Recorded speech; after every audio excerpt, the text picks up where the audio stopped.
Praise the lord. ప్రేమైన వారలారా, యేసుక్రీస్తు నామమున మీ అందరినీ బైబిల్ ఇన్ డెప్త్ అనేటువంటి కార్యక్రమానికి ఆహ్వానిస్తూ ఉన్నాను. మరి ఈరోజు ఆది కాండము 1వ అధ్యాయములో 1వ వాక్యములోని భౌతిక శాస్త్రం, ఫిజిక్స్ సంబంధించినటువంటి విషయాలను ఈరోజు మనం తెలుసుకోబోతూ ఉన్నాం.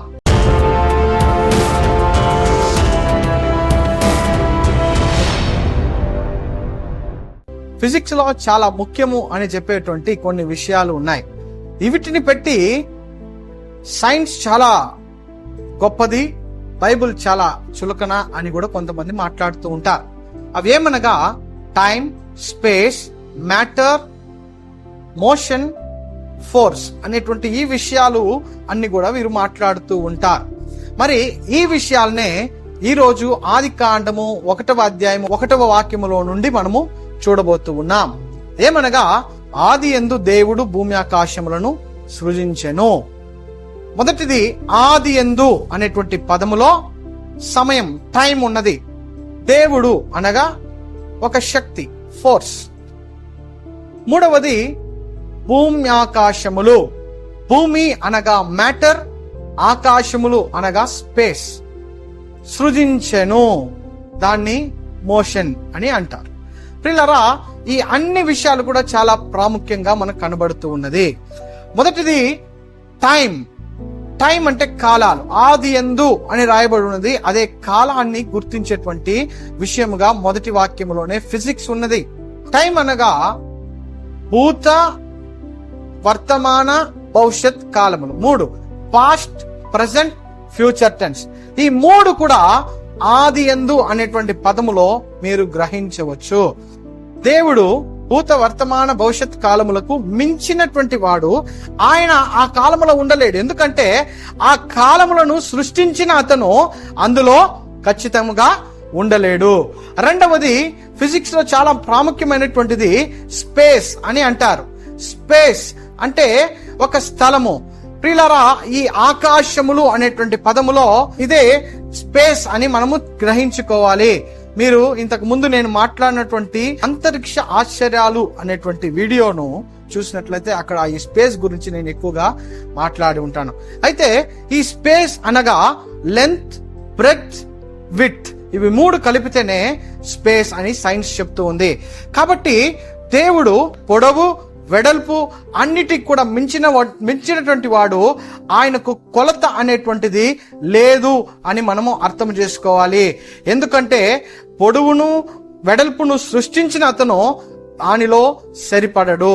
దాన్ని సృష్టించిన అతను దానికంటే మించిన వాడుగా ఉండాలి. కాబట్టి మూడవది మ్యాటర్ అనగా భూమి, ఒక వస్తువు లేదా ఈ భూమిని సృష్టించినటువంటి వాడు. ఈ భూమిలో మ్యాటర్ లో ఏమేమి ఉన్నాయి అంటే సాలిడ్, లిక్విడ్, గ్యాస్, ఇవన్నీ కలిపితేనే మ్యాటర్ అని అంటారు. అప్పుడు దేవునికి ఏ స్వరూపము లేదు. దీనిని సృష్టించిన వాడు దీనికంటే మించిన వాడుగా ఉండాలి. కాబట్టి దేవుడు అనేటువంటి వాడు ఈ స్పేస్, టైం అన్నిటికి కూడా మించినటువంటి వ్యక్తిగా మనం భావించాలి. దేవుడు ఈ భూమిని సృష్టించి దానిని ఒక ఆర్బిట్ లో పెట్టాడంట. ఆర్బిట్ లో పెట్టినప్పుడు అది ఆర్బిట్ లో తిరుగుతూ ఉన్నది. అందుకే అంటారు ఎర్త్ రొటేట్స్ అండ్ రివాల్వ్స్ అని అంటారు. ప్రియులారా, అప్పుడు మోషన్ ఇది ఎవరు చేస్తున్నది అని చూస్తే హెబ్రీయులకు రాసిన పత్రిక 1వ అధ్యాయం 2వ వాక్యములో దీని యొక్క వివరణ అక్కడ ఉంది. అప్పుడు దేవుడు అన్నిటికంటే మించిన వాడుగా వీటన్నిటిని నిర్వహిస్తూ ఉన్నవాడుగా ఉన్నాడు.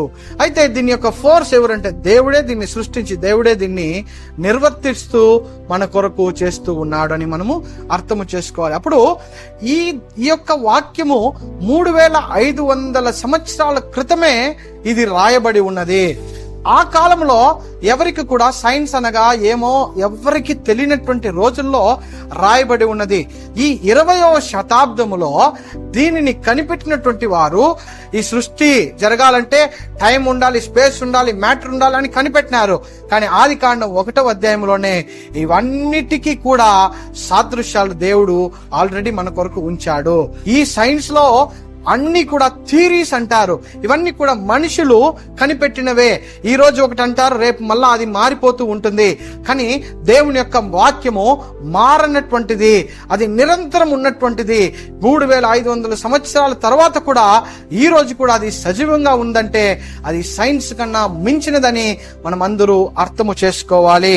దేవుడు ఇవన్నిటిని చేసినవాడుగా, నిర్వహిస్తూ ఇంతవరకు కూడా నడిపిస్తూ ఉన్నాడు.